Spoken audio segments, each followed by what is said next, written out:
നമസ്കാരം. 136 സ്വാഗതം. ഇന്ന് May 24 aviation maintenance technician day.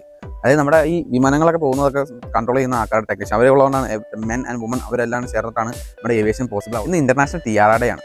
ടിയാറ means ഒരു ക്രൗൺ ആണ്. അത് കൂടുതലും ഒരു ടൈപ്പ് ഓഫ് ജ്വല്ലറിയാണ്. ടിയാറ ഏതൊരു സ്ത്രീ വെച്ചാലും അതൊരു പ്രിൻസസ് എന്നുള്ള രീതിയിൽ അല്ലെങ്കിൽ ക്യൂൻ എന്ന രീതിയിലാണ് ടിയാറനെ കണക്കാക്കുന്നത്. ബിഗ് ബാങ് തിയറിയിലൊക്കെ ഉണ്ട് ലാസ്റ്റ് ടിയാറ. ഇന്ത്യയിലും നോർത്ത് അമേരിക്കയിലുള്ള ബെലീസിലും ഇന്ന് കോമൺവെൽത്ത് ഡേ ആണ്.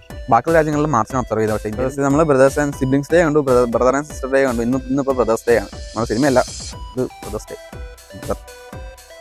പിന്നെ ഇന്ന് നാഷണൽ സ്കാവഞ്ചർ ഹണ്ട് ഡേ ആണ്. സ്കാവഞ്ചർ ഹണ്ട് എന്ന് പറഞ്ഞാൽ നമ്മൾ ട്രഷർ ഹണ്ടൊക്കെ കോളേജിൽ പഠിക്കുമ്പോൾ നടത്തിയിട്ടുണ്ടാവില്ല. അതാണ് അതിൻ്റെ എക്സാക്ട്ലി ഒറിജിനൽ രൂപം എന്ന് പറഞ്ഞാൽ സ്കാവഞ്ചർ ഹണ്ടാണ്. ഒരു ക്ലൂസ് വെച്ചിട്ട് അത് എന്താണെന്ന് ട്രഷർ എന്താണെന്ന് കണ്ടുപിടിക്കുക. അതാണ് സ്കാവഞ്ചർ ഹണ്ട് എന്ന് പറയുന്നത്. ട്രഷർ ഹണ്ട് നമ്മളൊക്കെ എല്ലാവർക്കും പറയും. പിന്നെ ഇന്ന് നാഷണൽ അസ്കാഗോ ഡേ ആണ്. അസ്കാഗോ എന്ന് പറഞ്ഞു കഴിഞ്ഞാൽ അതൊരു സ്നെയിലാണ്. ഇപ്പോൾ ഒച്ചുണ്ടല്ലോ, ഇപ്പോൾ ഫ്രഞ്ച് ഡിഷാണ്. ഫ്രഞ്ച് ഡിഷാണ്. അപ്പോൾ അവിടെ ഒച്ചിനെ തിന്നുന്നത് കോമൺ ആണ്. അസ്കാഗോ സ്നെയിൽ അതിനെ ഫ്രൈ ചെയ്ത് കഴിക്കുന്ന ദിവസമാണ് നാഷണൽ അസ്കാഗോ ഡേ.